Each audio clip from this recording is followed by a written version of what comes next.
Good evening and welcome back to the Rory Talks Football YouTube channel. Welcome to the Arsenal newsroom. It's the Chelsea preview. It's Friday evening. The weekend is here. I hope you're all doing very, very well. If you are new to the channel, please do subscribe. We're on the way to 27,000 subscribers. If you could like the video quickly as the stream is starting, I would be grateful. And let's get into things. Loads of you here. We love to see it. I heat Emili, yo, Vivi Vlad, Just Icarus, Leeds Gunner, Saka Sam. Louis here, Cheyenne's here as well, Eli Pendry, welcome, Auki, Pekka, all the familiar names. You love to see it. Curtis is here as well, Alec, Taylor. Welcome. Luca, Simon, Nurka. How are we feeling? Confident? Not confident? Cole Palmer could be back. We're going to talk about it. Obviously, we've had press conferences from Enzo Maresca and from Mikel Arteta. As always, Mikel Arteta not giving much away. Actually, a bit of positive news, in my opinion, regarding Leandro Trossard. But yeah, we'll talk about that. Famous last words, but I'm crazy. But am I crazy thinking it's better for us if Palmer starts? Reece, Caicedo, Enzo looks very compact. Yeah, well, look, we'll start there. I suppose we'll start there before we get into Mikel Arteta's press conference. So, Cole Palmer, according to Enzo Maresca, is available to start. Now, I don't think he will start. I think he will probably come off the bench. Like, realistically, if we had a player coming back from injury who's been out for as long as Cole Palmer has, I wouldn't expect them to start straight off the back, even if it is a Cole Palmer. And I do think, that their midfield has looked pretty good. It looked great against Barcelona. So I don't necessarily think that they need to change that. And going into a crazy run of fixtures and for Chelsea, winnable fixtures, but kind of difficult fixtures, it would be, I think, crazy actually to start Cole Palmer. I don't think it's worth the risk for them to start him. So I would be surprised if he starts. Obviously, it's a boost for them to have him coming off the bench. But it's one player. It's one player who's not played in a while. So it's not worth worrying about, in my opinion. Lots of people feeling confident. We'll get into score predictions and stuff later on. How can Palmer possibly be fit? He broke a toe just a week ago. I don't know. To be fair, I'm not even convinced by the whole broken toe thing. Like, a lot of it didn't really make sense. Maresca said something about getting up in the middle of the night and hitting yourself. And then Cucurella said something about playing FIFA, that he did it playing FIFA. So I don't know if it was mind games. I don't think Arsenal need to particularly worry about it, to be honest with you. Have you seen the handball Van Dijk have? I have, yeah. I mean, Liverpool are in disarray. We don't even need to worry about them at this point. Toe break definitely didn't happen. Well, the other thing I would say is a broken baby toe. You can play on a broken baby toe. I wouldn't advise it, but you can. Who knows? Eli has been a member for 5 months. Thank you very, very much, Eli. Was in the ER for my birthday this past weekend, but we smashed Spuds and Binds, so it's worth it. P.S. Wish me and my American health insurance luck. Eli, I don't know what's happened, but I hope you're okay. The fact that you're in the stream is a good sign. You've not perished, so that's good. And yeah, good luck with the American healthcare system. Thankfully, that's not me. But I do appreciate you being a member for 5 months. I'm very grateful for that. You just tape that shit? Yeah, you could tape your baby toe to the toe next to it and you can be okay. I need Saka to shut up the Chelsea fans about Cucurella. Man, Calafiori's better than Cucurella. I've had this argument this week.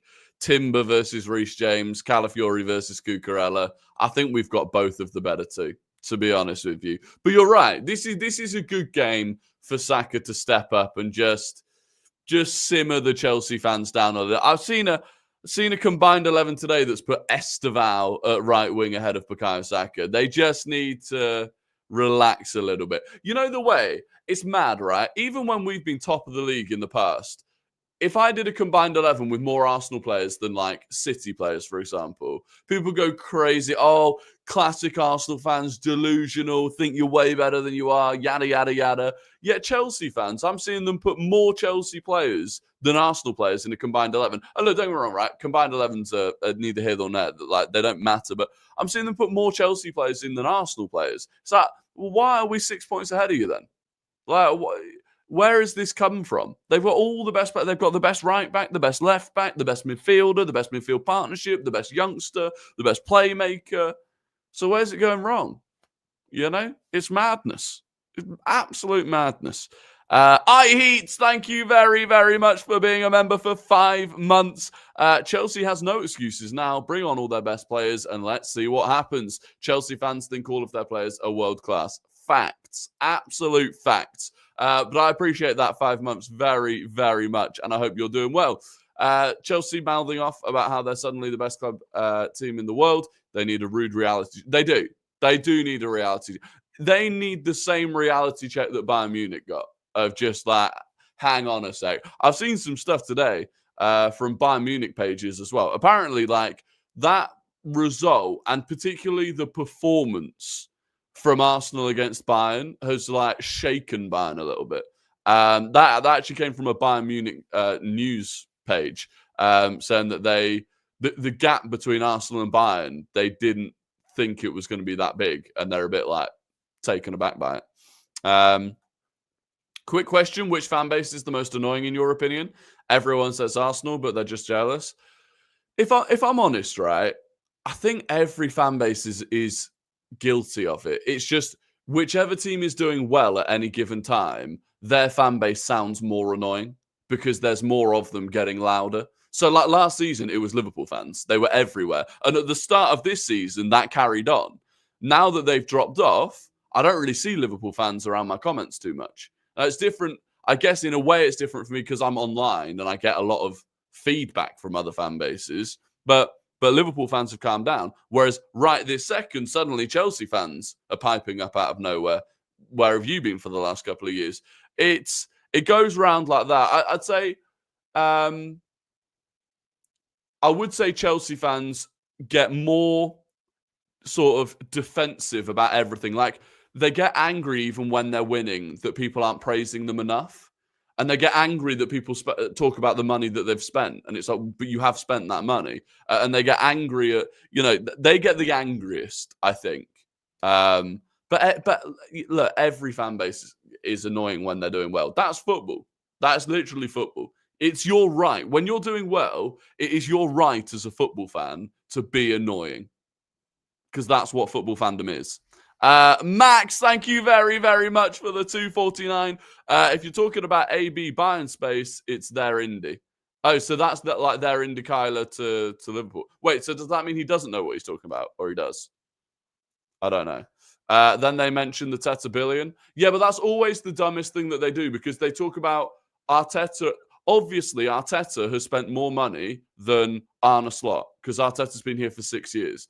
Like, that's obviously going to happen. If you look at how much the clubs have spent, since Arteta arrived, Arsenal is still 4th for spending. And yet he's getting this out of it. Just because you decided to keep changing your managers, so therefore each individual manager has spent less, that's not Arteta's fault. And for all of that time, City and Liverpool have had the higher wage bill as well. So, yeah, look, people are running out of things to come at Arsenal with. Do you know what? I was on TalkSport last night, the sports bar, against, it's called The Scarves Are Off, the little section that I was on. And there was a Chelsea fan on there. And to be fair, he was actually reasonable. Like, they brought up Caicedo versus Rice. And the Chelsea fan, to be fair, was like, they play in 2 different positions. Obviously, I'm going to say Rice. He's good. Like, he was fair. But they were saying it is very difficult with Arsenal at the moment to kind of come at us with anything. Even they tried to come at me with the, Arsenal are dull and boring to watch and they can only score set pieces. I can just turn around and say we scored more open play goals in November than any other team. Like, they're running out of things to say. You see the game against Spurs. Didn't need set pieces. Ripped them open. What else have you got? There's very little that they can come at us with. And it's enjoyable. And long may it continue. Obviously, if we lose to Chelsea, it'll be loud. There will be a lot of rubbing it in our faces if we lose to Chelsea. I'll be honest, Chelsea reminds me of Arsenal in 22-23 and some of us fans. had some good results, and all of a sudden they're the best in the world. They'll fall off just like we did at the end of 23. Yeah, I don't disagree. And that's what I'm saying. Like, realistically, in 22-23 in particular, we probably did get ahead of ourselves because we'd come from completely in the cold of dealing with genuinely horrible football at times, embarrassing performances, to suddenly, out of nowhere and against anyone's expectations, we were top of the league. And we did. We got carried away. But again, that's our right. It's our right to do that. The difference between then and now is that I think now the confidence that we have in this team is well placed. Like that 22-23 team, realistically, the second we came up against a genuinely better team than us, we got beaten quite comfortably. City beat us home and away quite comfortably. We weren't even in the Champions League that season. Even the following season against Bayern, they dealt with us quite comfortably. This season in particular, I'm like, we've come up against what was the best team in Europe up until this point, and we've absolutely bodied them. So I do think it is different now. We'll get into the starting lineups. There's a bit of waffle there, to be fair, from me, but it's good to talk about. So yeah, that's it for them. Cole Palmer is back. Other than that, they've got a fairly fit squad at the moment, so makes no difference for us. Mikel Arteta has spoken today, and here is what he had to say. So, on Leandro Trossard's fitness, there's another test today. We have to see how he's feeling. It doesn't look too much, so we still have a few hours, and we'll have to see. So, and then if he's available for this weekend, there's a potential chance. Now, I don't know if that is mind games. Maybe that is mind games, and if it is, fair enough. But if it is genuinely something small, he said it doesn't look much. That's ideal. Like, I was worried Trossard was going to be out for a month or so. And yeah, we've got Madueke coming back, and we've got, Odegaard, meaning you can use Eze off the left, and you've got Martinelli. And so there would have been players that would have been competing with Trossard straight off the back to be starting again. But it's all about the number of games we've got to play. You're looking at Brentford, like, there's so much rotation that we need to be making here and there. Like, ideally, almost every game for the next however long, you want to be able to make like 3-4 changes here and there. So if Trossard is only out for, I don't think he'll be back this weekend. I would be absolutely shocked if he was back this weekend. Any sort of muscular issue, like, you're not getting over that in literally 3 days effectively. So I don't think he'll be available this weekend. I think that is probably mind games in terms of, from Chelsea's perspective, if you don't know whether you're going to be lining up against Trossard or, say, Madueke, they are two such different players that having to prepare for both is good from an Arsenal perspective. So, yeah, I'd be very shocked if he was in the squad on Sunday, but doesn't sound like it's too bad. He spoke about the behind closed doors friendly that happened yesterday. He confirmed that it happened. He said Jesus participated, as did Nwaneri, because he wanted some minutes, which is fair enough. He said, we took the opportunity. They wanted a bit of exposure to the competition, and providing that was very positive. So, again, is Jesus going to be back on Sunday? That could be a really interesting one if Jesus is back. Ethan Nwaneri getting those minutes in. Kind of feel sorry for him, that he's opting to pick up minutes in behind closed doors friendlies at this point because of the lack of minutes that he's getting in the first team. But it's difficult. And with Odegaard coming back, those minutes are only going to be more limited in reality. So, that's tough for him to deal with. On Victor Gyokeres and Kai Havertz's availability, he said, we have another day tomorrow, so let's see how everybody is tomorrow. Now, like, how do you read into that? I'm not confident, to be honest. I have felt that the vibe is that neither of them are going to be available. We've not seen either of them really training on grass. I'm not feeling confident about either of them being back, which is a shame. Having one of them back, I think, would have been really important. But if we don't, we don't. You've just got to fight through it. He was then asked about various things. He was asked about Joshua Kimmich's comments that I mentioned yesterday. Kimmich being bitter, sore loser. And he basically said, I know what he's saying, so that's fine. It's part of the game.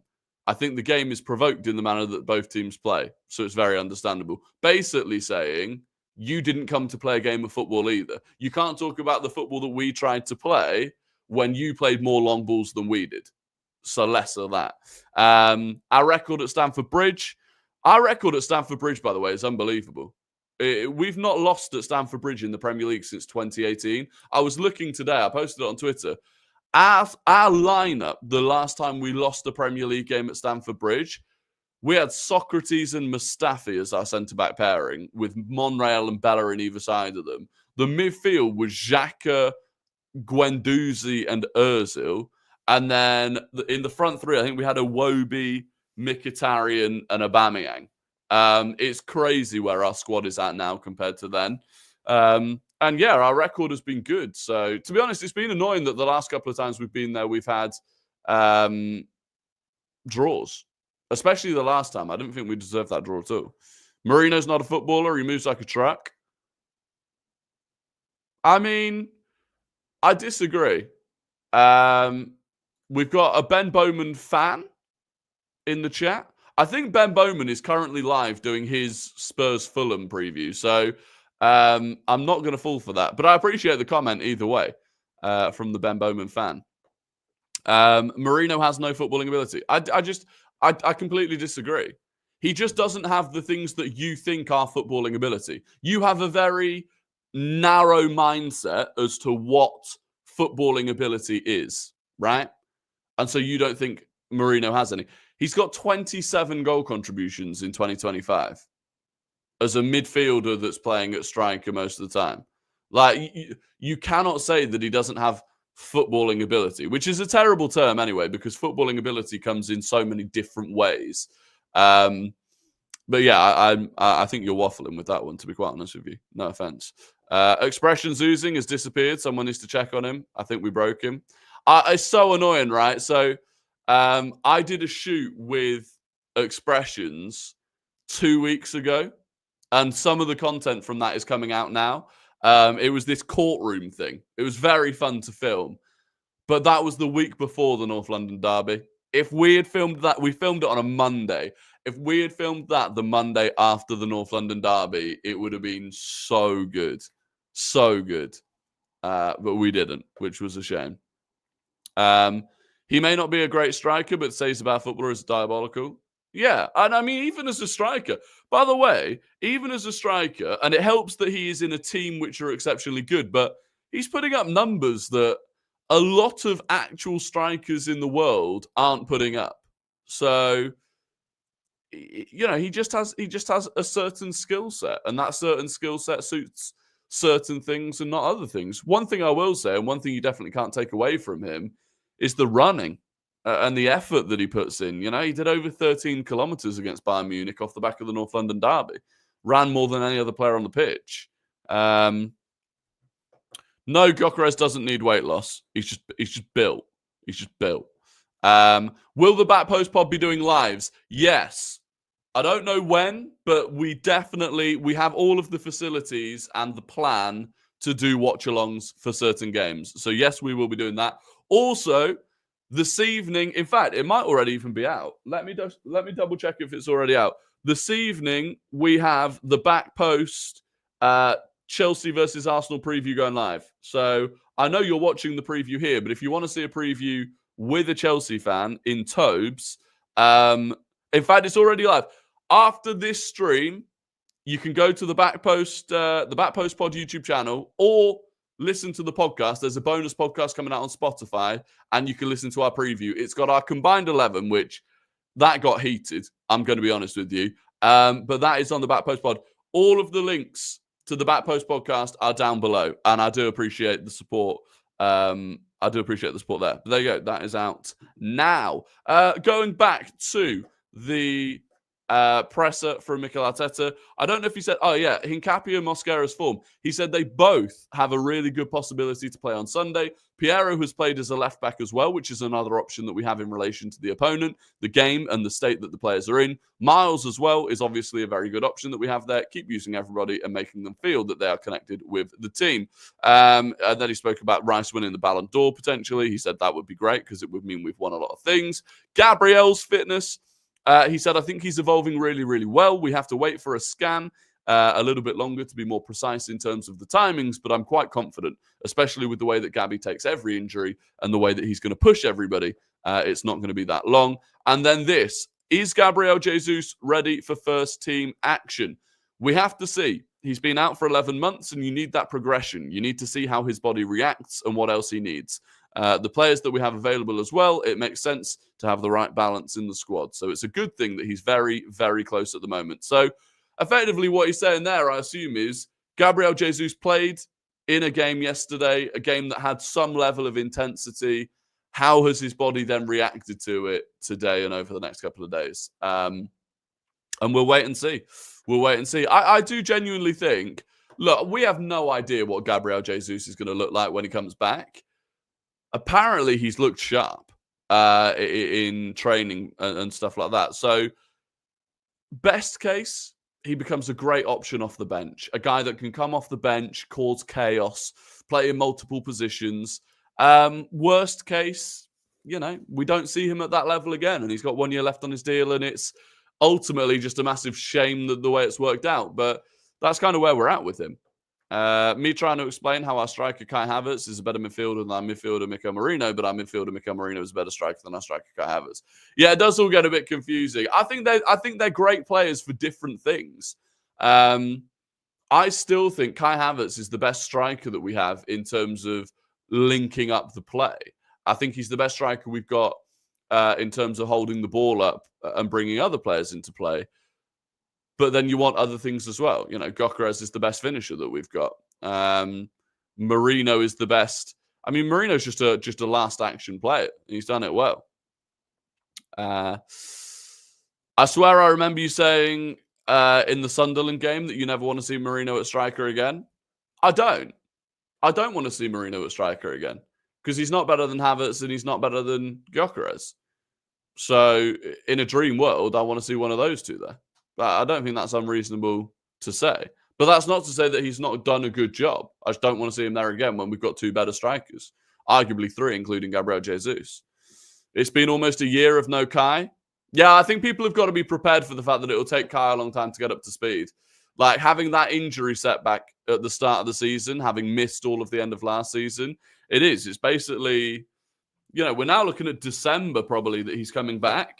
Having been initially injured at the start of February, it's 11 months. No, 10 months. It's 10 months.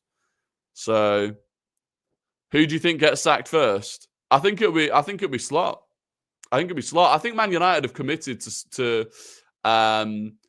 giving Amorim time. I don't think it's going to work out for them either, but they're giving him the time. I think Slot's on the verge of going. A bad result against West Ham this weekend. He might not make it through Monday morning, to be honest with you. Because the stakes are too high. At this level, with the amount of money that they've committed to new signings and to the new contracts for Salah and Van Dijk, they have to be in the Champions League next season.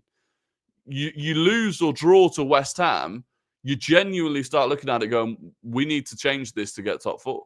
So one area on loan makes no sense for him. No, I agree. I wouldn't send one area on loan, to be honest. Unless it was at a team like Villa or Palace. But yeah, I don't think I'd send him out on loan, if I'm honest with you. But look, let's bring up dos segundos, por favor. Let me get rid of this and bring up this. In terms of the predicted lineups and in terms of what I would go for. So for them, they're looking at Sanchez, Reece James, Tosin, Chalobah, and I mean, they're not looking at this. I don't know why it does this. Like Caicedo's going to start. I think they might play Reece James in midfield again, to be honest with you. I think the midfield, will be Caicedo, Reece James, and Enzo. I think they'll play Gusto at right back. Probably for Fofana and Chalobah, maybe. And then with the front three, really, I don't know too much. For us, Raya in goal, yes. Timber at right back, yes. Saliba at right centre back, yes. Hincapié at left centre back. That would be what I would do. Mosquera has played in midweek. Hincapié got the rest. He's going to be fresh. He's also got the recovery pace. Hincapié's recovery pace is unbelievable. As much as I don't think we will leave much space in behind, if we do get caught out to space in behind, Hincapié covering is probably beneficial. Calafiori at left back, yes. Rice Subamendi, yes. And then this is where it gets interesting, because I think my front four, if possible, if he's up to it, would be Odegaard in midfield, Eze on the left, Saka and Marino. And then Martinelli and Madueke both to come off the bench. That sort of firepower, off the bench in Madueke and Martinelli, I think is what I would go for. If not, if Odegaard doesn't play in midfield and it's Eze in midfield, I'd be going with Madueke over Martinelli. I think Martinelli is further behind in his recovery. So that is what I would do. But yeah, we'll wait and see. He might start Odegaard. I think if Odegaard is available to start, he'll start. Odegaard came in away at Chelsea last season off the back of a big injury. He'd not even had the minutes as a sub before that he had in midweek against Bayern. And he was probably our best player against Chelsea away last season. So I would definitely consider starting Odegaard. Captain, leads the press. Like, Chelsea are vulnerable playing out from the back, and Odegaard leads that press better than anyone else. Do you not remember Mosquera's recovery runs in early season? Oh, Mosquera's quick. Don't get me wrong. Mosquera is probably Saliba pace. Hincapié, I think, is quicker than both of them, especially because he's a bit shorter over the short recovery distance. Like, Saliba, when he gets up to full speed, is just a train, right? Over a little bit of a shorter distance, his acceleration isn't as quick. Hincapié's acceleration and then speed is rapido. Absolute rapido. So, yeah. But yeah, I'm not saying Mosquera is slow by any stretch of the imagination. But yeah, so we'll wait and see. I do think it's going to be Marino up top, though. I just don't think we can avoid Marino up top, to be honest with you. I don't see what the alternative is in that case. And then, yeah, it'd be interesting. I think Chelsea will probably play. I think they'll go Caicedo, Reece James, Enzo, and then I think they'll play João Pedro up top rather than Delap, and then probably Neto and Gittins, maybe Garnacho. I don't think Esteval will start. I know Esteval looked amazing against Barcelona. I don't think they'll start Esteval. And I don't think they'll start Cole Palmer.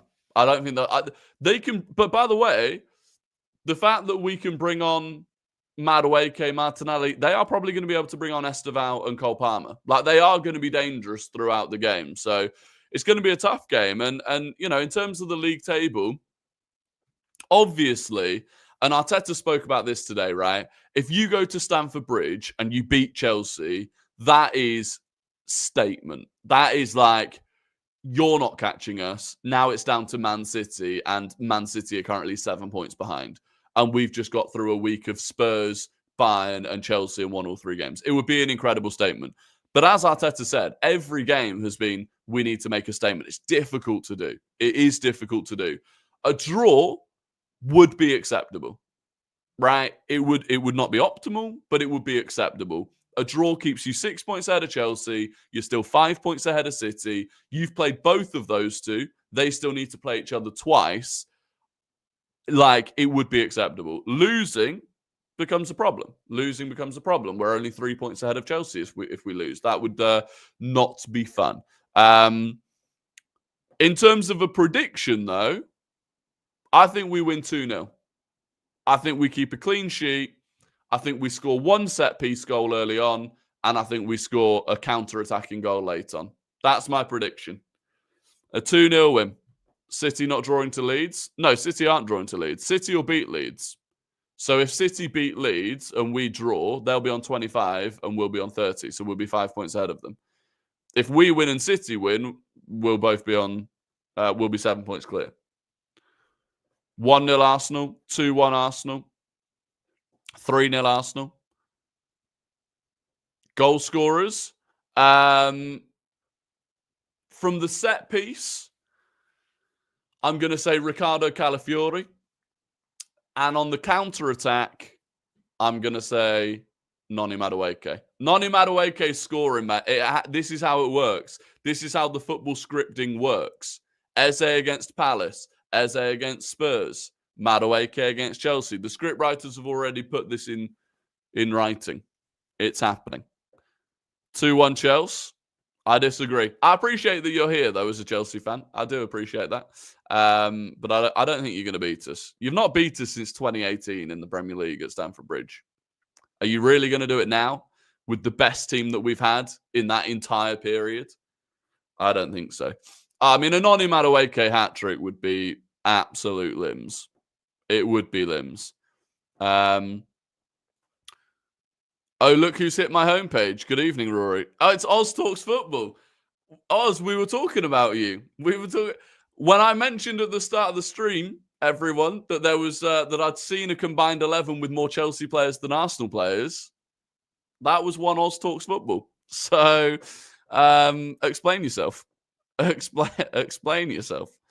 Would love a Madueke goal and Havertz off the bench. I don't think Havertz is going to be on the bench, unfortunately. But yeah, I would like that. We've had our Havertz script writing anyway. When he scored 2 goals against them at home, we've already had that one. Now it's time for Madueke. I'm thinking a Saliba 25th header to win 1-0. I'll take it. You never know, there might be a red card. Well, when Chelsea are involved, certainly. Certainly. I know if we're looking at the records, it's bad, but only conceding 6 goals is crazy. Yeah, it is. It's insane. I need a Rice and Madueke. Yeah, a Rice goal would be nice. A Rice screamer.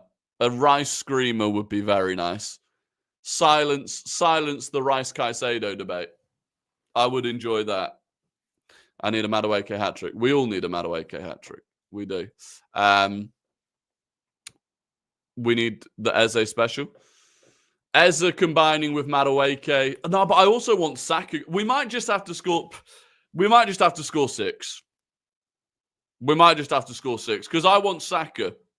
I want Saka on the score sheet. I want Madueke on the score sheet. I want Rice on the score sheet. You know? We might just need to score 6. Someone said something, but I've lost it, but I was going to answer it. Can't remember where it's gone now. Rice 30-yard bomber. Yeah. It's easy to forget that we have 1 less clean sheet than you. Yeah, 1 less clean sheet, but you've conceded 11 goals and we've conceded 6. So that's the difference. That is the difference. People are sleeping on Saka because he's not got high GA. Very true. I actually think I think his performances have picked up. Like, I thought his performance against Bayern was strong. I still think he's got a gear to go. I still don't think he's at full speed, but yeah, I don't disagree. Will you be at the bridge? Maybe. It's so difficult to get an away ticket. There's someone that might be able to get me an away ticket. Obviously, I can't really go in the home end. I assume you'll be there. If not, I'll be doing a watch along on here. So we'll wait and see. We've also scored 1 more goal. That is true. That is true. You know, this boring, dull football team that we are, we have scored the joint most amount of goals of any team in the Premier League. That is probably worth remembering. Big up when? Yeah, well, it could be a big up stream on Sunday. It could be a big up stream for the watch along. Obviously not Sunday, but will Saliba need a rest soon? Yeah, someone said this the other day. I wouldn't be surprised if we, against like Brentford, if you look at our fixtures, well, let me bring this back up. If you look at our fixtures, there are opportunities to rest players. Like Villa away, you can't really rest anyone. Brentford at home, you could go with the centre-back pairing of Mosquera and Hincapié against Brentford at home, I reckon. The difficulty is, though, is you've got to go full strength against Chelsea, right? And we spoke about this yesterday. The problem is you end up going like, oh, right, Brentford, we can relax, we can rest players. But, you know, you talk about resting Saliba, but then I also think Jurriën Timber needs a rest, and Calafiori will probably be rested. So at that point, you go into Brentford, but can you go into Brentford with a back four of White, Mosquera, Hincapié, and Miles Lewis-Skelly? That's a risk. Don't get me wrong, that back four should still be capable of beating Brentford, but it's a risk. Then you got Villa away, Club Brugge away, we can definitely rotate. Wolves at home, we can definitely rotate a bit. Everton away, difficult. Palace in the cup, massively rotate. Literally, I'd rotate the entire 11 against Palace in the cup. The good thing about Palace in the cup as well is they've lost two of their two of their opening 4 games in the Conference League. They need to win these games now. So in the build up to our game, they're going to have to go full strength on that Thursday. So yeah, that is good. That is good. Yeah, definitely rotate in that game. And then Brighton home. This period's difficult. Brighton home, Villa home, Bournemouth away, Liverpool home, Forest away. That is difficult. And then I'd rotate against Inter away, to be honest. Assuming that we've beaten Club Brugge, like, we're going to be top of the league. So it's important to remember, if we just rotate 3 players, you can still rotate 5 players with subs. True. Very true. Up the KUPS. Yeah. Excluding Gyokeres goals already, who do you think will score more goals, Havertz or Gyokeres, from now until the end of the season? Gyokeres. I still think Gyokeres will score more. He'll play more games. He'll play more games. This shit don't get any easier? No, it doesn't. But it doesn't get easier for anyone. Man City right now are in a fairly easy run. For Chelsea, it's a fairly difficult run, I think. Let me bring these up. Yeah, Chelsea have got us. Leeds away, which, like, Leeds away on paper is not too difficult, but Leeds away on a Wednesday night at 8:15 after a big game against us, not the easiest. Bournemouth away is difficult. Then they go away to Atalanta before playing against Everton. Their EFL Cup games are the easiest one. Then their Christmas period, Newcastle away, Villa, Bournemouth, City away. That is a difficult run of games. So yeah, it's the same for everyone. You play everyone twice. Ultimately, Hand of Arsenal is in the building. You love to see it. Jesus was on fire yesterday. Golazzo yesterday. Big up, Rory, my guy. Hand of Arsenal, legend. I appreciate you being here. Yeah, Jesus, listen, if we can get Jesus back, hearing good things about Jesus coming back from his injury, looking sharp, looking great. So we'll wait and see. But shout out Hand of Arsenal. Absolute legend. What was I saying? Yeah, in terms of the games, like, you know, it's the Premier League, right? Every game is difficult in its own way. We will have, after Chelsea, played against Chelsea away, Newcastle away, Liverpool away, City at home, United away. Am I missing one? Spurs at home. So we will have played a lot of big games already by that point. Chelsea and City still got to play each other twice. We're in a good spot. And like I said, that's why if we draw against Chelsea, you know, you want the win, but if we draw against them, if you go into the Christmas period like 5-6 points clear of the rest, having already played the games that we've played, it's good. Nid, I appreciate you putting the links to the Back Post podcast in the chat. As I said, links down below, Back Post Pod on all socials, on Spotify. There's a bonus episode coming out on Spotify this evening, which is the preview for the Chelsea game. That includes all of the preview, including the combined 11. And then on YouTube, it's split into 2 videos. So there's the preview video is out now, literally just came out. And then the combined 11 video is coming out tomorrow. But yeah, I do appreciate all the support over there, as do the other boys that are on the podcast. Is the guy in the server the real HOA? Yes, the guy in the server is the real deal. Hand of Arsenal. Declan Rice played with the broken toe last season, I'm sure, and he scored from 35 yards out of the bridge. Yeah. I mean, 35 yards out of the bridge was the season before, no? But yeah, he did play through a broken toe at one point. He did. Something that goes under the radar is that we had so many red cards last season and this season 0. Yeah, and those ones last season were nonsense. Like, we've not played any differently. We've not played any less aggressively. We've not played... The red cards last season were absurd. Absolutely absurd. And they know they can't do that to us again. They can't. I've read that one. Chelsea have only played one difficult away, Spurs. Let's bring it back up. Who have Chelsea played? So they've played, they played Spurs away. They played Liverpool at home. They played United away, lost it. And that's it. So they do still have a lot of difficult away games, including playing away against us later in the season. When is that game? Oh, yeah, it's here. And they could have, in a dream world, they've got a European game between these two games as well, if they're in the playoffs rather than the top 8. So that would be happy days. That would be happy days.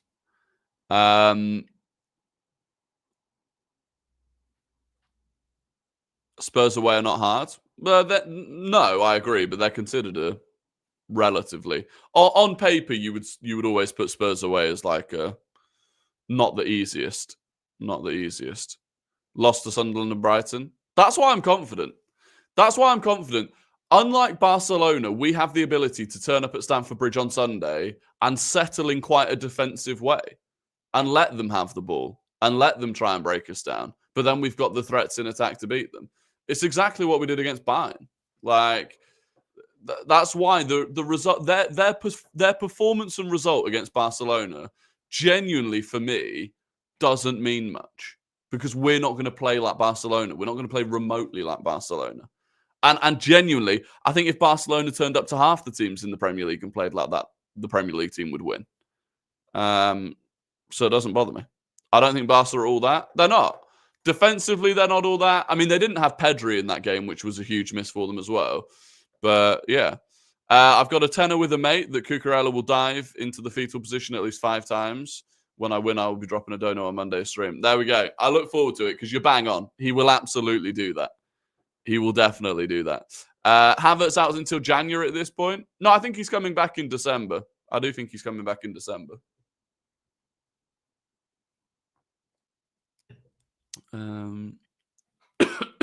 MLS needs a bit of improvement.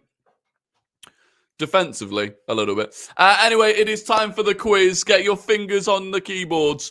Get your fingers on your keyboards or the keyboards. First person to get it right wins the immense pride and respect of the Rory Talks football community. I hope you're all ready to go. My voice is going. The question today is this. 6 players. Wait, how have I worded this? I've worded this like, name the 6 players that Mikel Arteta has signed that have also played for Chelsea. That is the question. 6 players Arteta has signed that have also played for Chelsea. You need to get all 6.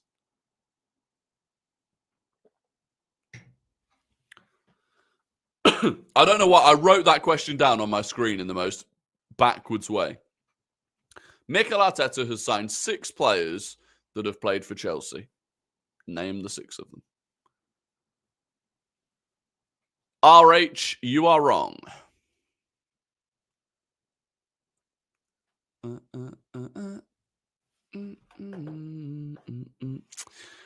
This is difficult for me to work out who actually gets the right 6 first. RH got 5 out of 6. Snake got 5 out of 6. Francisco Oliveira is back, and he got 5 out of 6.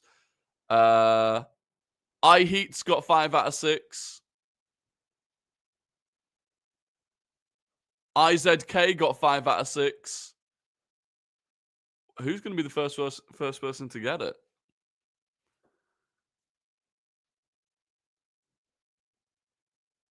This is insane. Who's going to be the first person to get it? No. Eli's wrong. There we go. I've got it. I've got the first winner. It was Taylor. The 6 were, I'll do it in chronological order, Willian, Jorginho, Kai Havertz, Raheem Sterling, Kepa Arrizabalaga, and Noni Madueke. Willian, Jorginho, Havertz, Sterling, Kepa, Madueke. David Luiz was not signed by Mikel Arteta. And a few people putting Declan Rice in there as well. Never played for Chelsea, not their senior team. So there you go. That is the 6. I'm not even going to go through who came second to 5th because it's way too difficult to work it out. Someone wants a VAR check. I don't think there's a VAR check. Arsenal Spartan TV wants a VAR check. Does he want a VAR check for himself? Because it's definitely not him. I don't know what the VAR check's for. I'm pretty sure that is correct.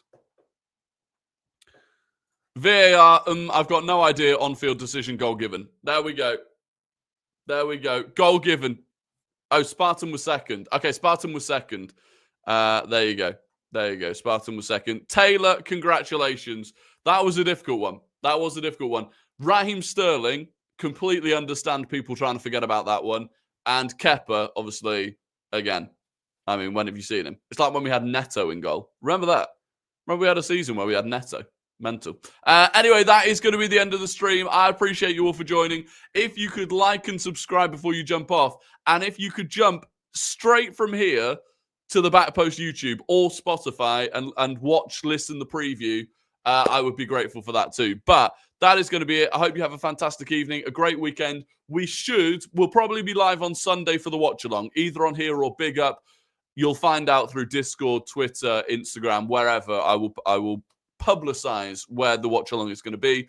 But other than that, have a fantastic weekend and goodbye.